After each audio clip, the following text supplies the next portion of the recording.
What's up, YouTube? 2017 Toyota Avalon 4th generation. Show you how to reset the maintenance light today.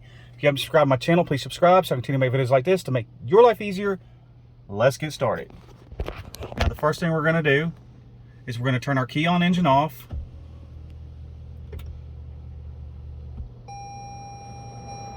Got to push the button a couple times until you get to trip A, which we're already on trip A. But if you don't know how to get on trip A, just keep cycling your button right here. When you're on trip A, turn the key off.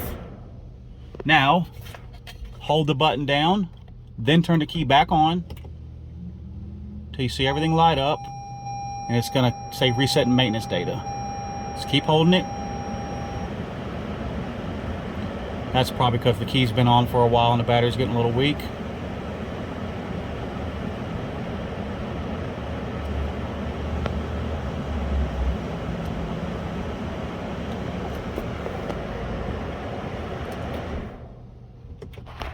I'm pretty sure we reset it.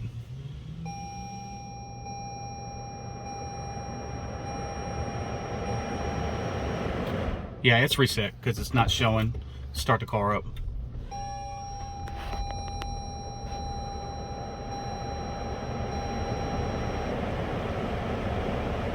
Yeah, the message is not popping up anymore, so it's reset.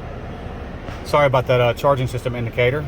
It's probably going to happen on your car too if you had the key on for a while. So anyways, if it wasn't reset, it would be popping up saying maintenance due, and it's not no more, so it's successfully reset. Y'all, please check like. Y'all have a good day. Y'all subscribe.